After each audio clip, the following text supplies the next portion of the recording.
Yes, he thought yes. about it. Latin America is a place that we've always wanted to go to, and last time we had a brief opportunity to go there, but It's a hurricane or something. there's something happened. Yeah. It fell through, and we were very disappointed. So this time, for sure, we're going to be going to Latin America. We're also going to be going to a lot of places we've never gone before, and I think that's what's going to be really exciting about this record for us. Yeah, so we'll see you soon in Latin America.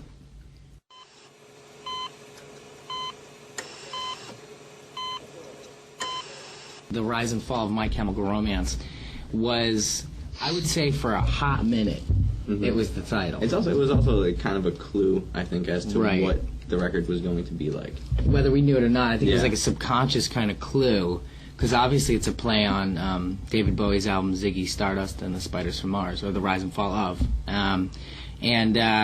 I think that, whether we knew it or not, was what the album was going to end up kind of being like, in some ways, being a concept, being an alter ego. So it's interesting to look at that and see your subconscious start to influence you. Also, what I always loved about the title, and here's the thing about it, I knew early on that I didn't want a self-absorbed record, and that title's very self-absorbed, and it kind of would have made the record about our band in the sense of like what happened to us in our fame and the success we had. I didn't want it to be about that, because really that's never been what's special about My Chemical Romance. The fame wasn't what was special. The success wasn't what was special. It was us and what we did, whether it was for 20 people or 200 or 2,000 or whatever. And the funny thing about the title, though, is that I always thought it was a dig at people that were kind of our enemies or didn't support us, because it was like beating them to the punch. Like we're so cutting edge that we're done before you even said we're done. And Yeah, that's I don't understand how it got out that was going to be the title, because it was kind of started as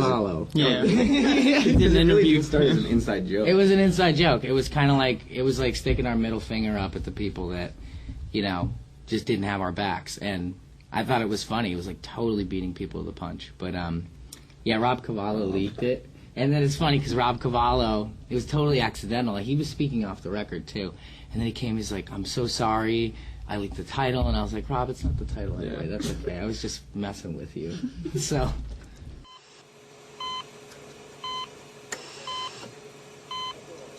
Wow.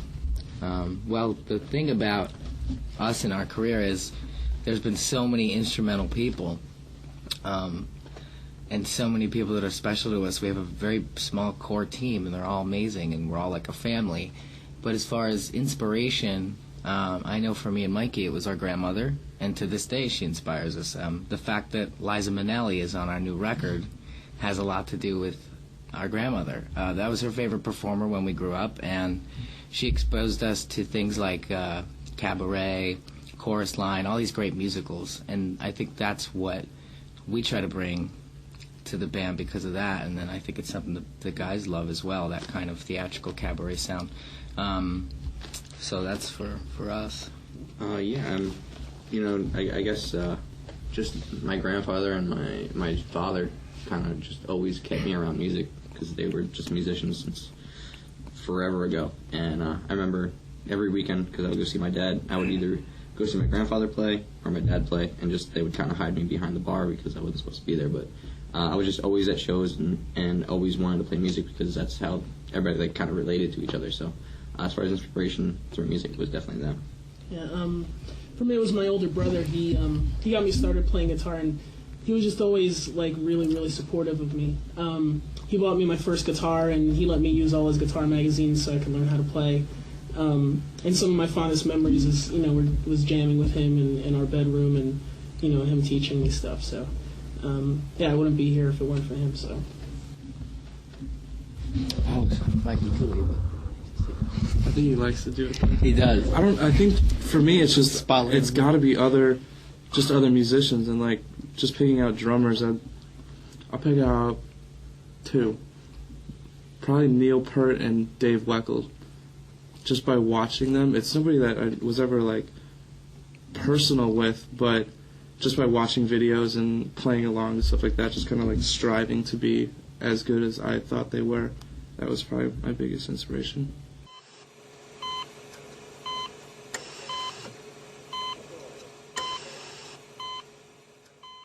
We have a general answer. Yeah, usually. don't be full of shit. Yeah, don't be full of shit's the big one. Because you won't last. You won't make it. If you're in it for the wrong reasons, that's the first thing you need. You need the right reason to do this, which is never fame or money. It's always something that's inside of you, something you really want to say. That's most important. And you want to make a difference. You want to change people. You want to affect people. You want to make the world a better place. These are all reasons to start a band, the right reasons. And then right after that, once you have that, really the rest is just hard work. Yeah, you need just a couple of chords and a lot of heart. That's really all you need. And you just get in that van, and you never turn back. You never go home. And when you go home, it's almost like you're a veteran of a foreign war. Yeah. You can't even adjust.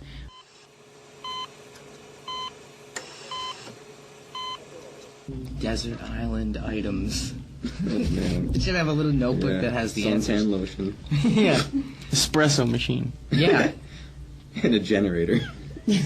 Even though there's no real reason to be awake, you're stuck on a desert I would island. not miss 1 second of that. I definitely would bring a hand crank flashlight. Ooh. A machete. We'll need that. And then something fun. Conch shell. Well, they'd be there. So you can always, Mikey, they'd be there. Yeah, so you can always talk. No, they'd be there. Yeah, you bring coconuts too, Mikey. Sand. Well, inflatable palm trees.